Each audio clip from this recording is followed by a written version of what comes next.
тюркских народов очень развит танец. Возьмем Кавказ. Там танцуют все с пеленок. В Средней Азии очень развит танец. Татарский танец, конечно, тоже красив, но он не получил такого развития ввиду географического месторасположения Татарстана.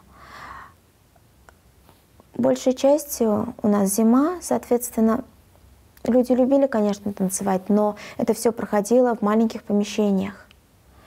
А лето всего длится 3 месяца. И татарам присуща работоспособность, земледелие, скотоводство и так далее. То есть у людей не было свободного времени. У молодежи в деревнях было 2 выхода, как себя развлечь.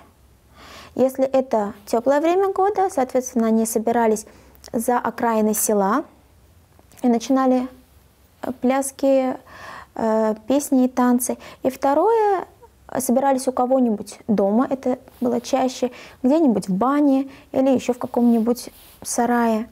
Места мало. Ввиду этого, особенно в женских танцах, мы наблюдаем мелкие движения ног. В мужском танце они, конечно, более широкие, и даже существует выражение, что если молодой человек там не держит сильными руки, то ему говорят, что он танцует как сломанный гусь со сломанным пером. Вот.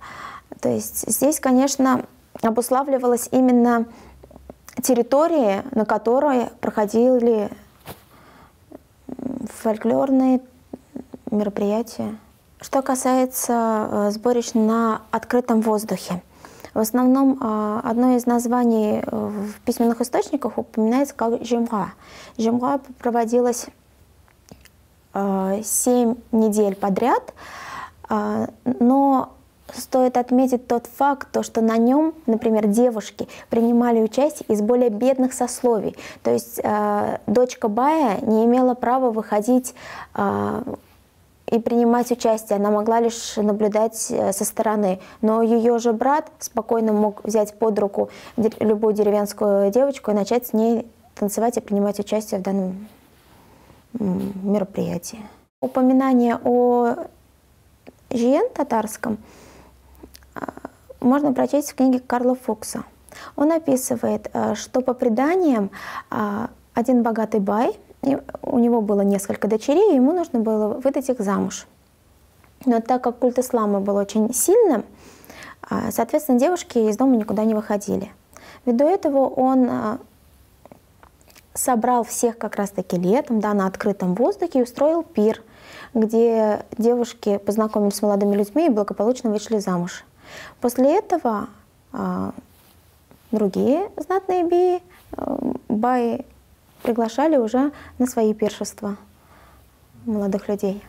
Аулакой — это собрание молодежи в доме у девушки, но обязательно это собрание проводилось в то время, когда отсутствовали ее родители. Там были песни, танцы, а главным предназначением, естественно, таких сборищ являлось знакомство и создание семьи. Первоначально татарские танцы сопровождались голосовым пением, без музыкальных инструментов. Далее прибавляется кубыс и курай. А уже в XIX веке татарская музыка, основанная на пентатонике, обогатилась такими инструментами, как скрипка, мандолина, гармонь. По жанрам, что касается деревенского танца, в основном это были задорные жанры. В основном татарский танец — это танец как таковой состязания. То есть девушки показывали себя, также молодые люди соревновались в искусстве танца. Был распространен сольный танец. Женский сольный танец состоит из небольших движений ног, ввиду того, что это были вечерние сборища, вечерние собрания молодежи, где они принимали участие. Поэтому танцевальные движения были не широкими вот в их профессиональном понятии. У татарского танца есть небольшая схожесть с ирландским танцем. Вот ирландцам, им же запрещали танцевать, им запрещалось вешать на окна занавески. Вот. Ввиду этого появился вот риверданс, тот, который мы сейчас знаем, танец ног. То есть ирландцы перемещались по комнате, такое ощущение, что просто ходили, на самом деле танцевали.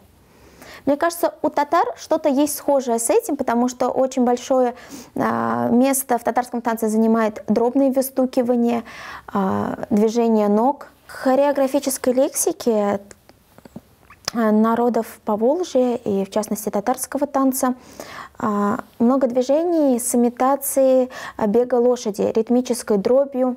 И впоследствии с древних времен дошли до нас такие движения ног, как топордау, то есть это дробные выстукивания. Далее, что повлияло еще? Культ ислама. И вот вопрос как раз-таки был о том, держались за руки или нет.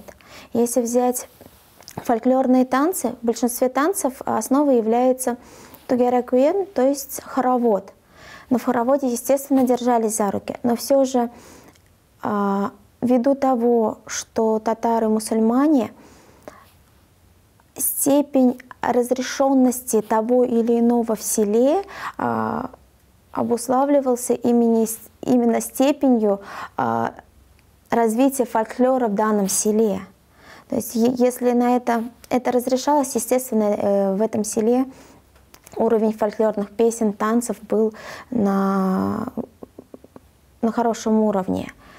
Но также, если рассматривать тот факт, что не разрешалось танцевать открыто и петь, это все проводилось в закрытых пространствах, поэтому фольклор близлежащих деревень, сел, он отличается, и он не похож друг на друга. Если рассматривать этот момент, что запрещалось танцевать, запрещалось петь, но все же больше зависело от веротерпимости, отношения к религии населения того или иного села.